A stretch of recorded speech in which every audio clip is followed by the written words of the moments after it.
Scary stuff, isn't it? Because, I mean, at the end of the day, we're trying to measure the success or otherwise of what the governors are doing. And your premise is basically for governors to have a get-out-of-jail card, because they say, well, yes, of course, nothing's really changed, but I've taken somebody from being 1,000,000 miles away from turning their lives around. He's now only 500,000 miles away, and it's an absolute triumph, and isn't it wonderful? Surely we need to have some proper measures, and surely the only real measure should be whether or not people, when they're released from prison, re-offend or not. That's what we're set up to do, is to stop people re-offending. What you don't want is to incentivise people to put money into somebody who's going to succeed anyway and then be profligate with the rest of the money. I mean, that's taking it to an extreme, but that would be a disgraceful use of public money, and I can't imagine that anybody would set out to do that, but you could incentivise bad behaviour.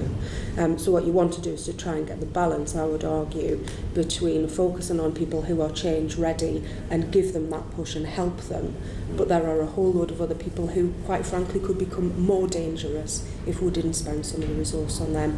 And as Nina says, we have to move them towards that, and for some people that will take several times, but for me we owe it to the public to make sure that we move people towards that goal.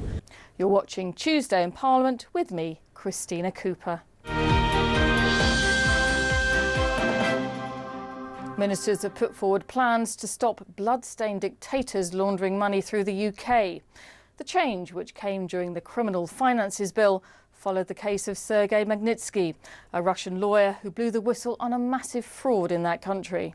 In November 2008, Magnitsky was arrested and detained. His crime had been to identify the perpetrators of the biggest tax fraud in Russian history committed by the Russian government against the investment firm that employed Sergei Magnitsky, Hermitage Capital, but also against the Russian taxpayer to the tune of a mind-boggling $230 million. For his courage, Sergei Magnitsky was jailed and tortured for almost a year and then ultimately murdered. Large amounts of the stolen money was subsequently laundered out of Russia, and Hermitage Capital submitted detailed evidence to all the relevant UK authorities of $30 million that was sent to the UK between around 2008 and 2012, including by firms run or owned by the Russian mafia. Despite receiving this evidence, neither the Metropolitan Police, the Serious Organised Crime Agency, the Serious Fraud Office, HMRC, nor the National Crime Agency have opened a single investigation. And notwithstanding the comments that the Minister made, this case, I believe, does shine a light on the weaknesses of our own justice system, which is really what we're here to address today. We have to stop turning a blind eye to the blood money of butchers and despots, which frankly flows all too freely through some UK businesses, banks and property. Dominic Raab put forward an amendment to the bill that would allow judges to freeze the assets of those involved in human rights abuses. The minister rejected the proposal, arguing it would pave the way for vexatious cases, but what I have done, though, is come today to the House with an attempt to put a compromise in the statute that puts for the first time on record gross human rights abuse, and hopefully we can send the right message to those regimes around the world and those criminals and individuals, but at the same time respect the law enforcement agencies to make sure that they can carry out their job unhindered by political interference, third-party groups or anyone else who may want to use publicity for rather than actual evidence as furthering their cause. And I think that is something that's really important. The SNP cited other examples. Earlier this year, or last year, The Guardian revealed through the Panama Papers how a powerful member of Gaddafi's inner circle had built a multi-million-pound portfolio of boutique hotels in Scotland and luxury homes in Mayfair, Marylebone and Hampstead in London.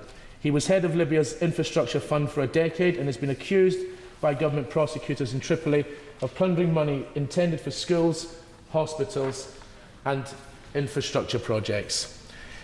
Scottish police have confirmed that they're investigating. Libya has made a request for an asset seizure, but it's not, as far as I understand, been implemented. Mr. Speaker, with the powers in this bill, we could have dealt with injustices like that so much swifter. So we welcome, in general terms, the provisions within the bill. Quite simply, those who have blood on their hands for the worst human rights abuses should not be able to funnel their dirty money through our country. And in a recent article in the New York Times, the journalist Ben Judah attests, and I quote verbatim, "Just because there aren't bodies piled up on the streets of London doesn't mean that London isn't abetting those who pile them up elsewhere. The British establishment has long feigned ignorance of the business, but the London laundromat is destroying this country's reputation." In all of this, it just feels as if the government still has a view in its mind, which is that you can somehow or other appease some of these people around the world, and that they want to pussyfoot around the issue. I just don't think that that meets the present danger and need, and in particular, the risk that there is to the financial propriety and reputation of this country around the world. Because we cannot prosper if we allow bribery and corruption to flourish in this country through the back door. Last week, when Parliament was in recess, Tony Blair made a significant intervention in the debate on Brexit. The former Labour Prime Minister said it was his mission to persuade the British people to rise up against Brexit. Speaking in the City of London, Mr Blair said people voted in the referendum without knowing the true terms of Brexit. Responding to his remarks, the Foreign Secretary Boris Johnson urged the British people to rise up and turn off the TV. A Labour MP tackled Mr Johnson about those comments. Instead of insulting the former Prime Minister Tony Blair as he did last week, will he take seriously the dangers to this country of a hard Brexit? The people of this country did not sign a blank cheque, and they want a real vote on how good the deal is with Europe as we leave it. I don't think that anybody could seriously say that the former Prime Minister had been insulted by any remarks I made last week. What I was trying to get over was my strong feeling that the debate was had last year. Everybody understands that we're going forward with a new approach for this country, a global approach, and it will be a clean Brexit and I think a highly successful Brexit, as the Prime Minister has said. Further to comments made last week by my right honourable friend, the Foreign Secretary, would he care to suggest what the great British public should watch on television, rather than the former Prime Minister and member for Sedgefield and his disgraced colleague and guacamole-loving former member of Parliament? Well, I'm very, very grateful to my honourable friend. I hesitate to advise the British public what to watch on television, but I have to say that I think they will exercise their infinite sagacity and wisdom in not heeding the siren voices of those who would try to overturn the democratic decision of the people of this country last year to embark on a course that I think will lead us not only to democratic emancipation but to a new course of global prosperity. MPs wanted to know whether scientific collaboration with other EU countries would continue.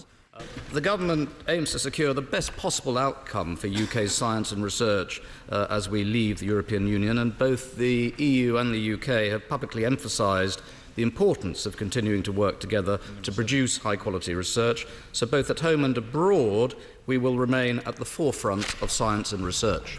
Could I ask the Minister to ensure that scientific cooperation in Europe is also extended to the preservation of threatened species? I don't see why not. Indeed, especially perhaps as my right honourable friend, the Foreign Secretary, is living proof that the woolly mammoth can return from extinction. Now, do you remember the advice that the then Conservative Minister Norman Tebbit gave to people looking for work in the 1980s? He told them that his father had got on his bike to look for a job, and they should do the same thing. Well, those words were thrown back at Lord Tebbit in good humour as he complained about the impact of cyclists. It sometimes takes over an hour to drive from Parliament Square to the Tower of London. That has been caused by the barricades which have been put up in order to assist cyclists who also get in the way on the main road carriageways.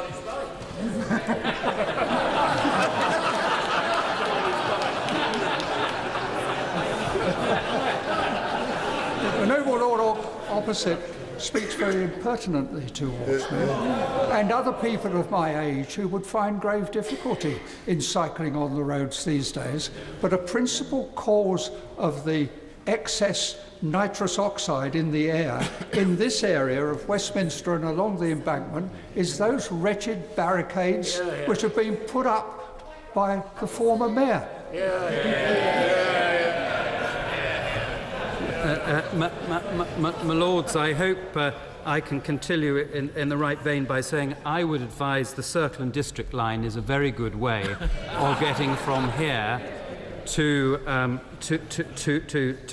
Tower and that part of London. A diplomatic response there from the Minister. Well, that's it from Tuesday in Parliament, but do join me at the same time tomorrow. Until then, from me, Christina Cooper, goodbye.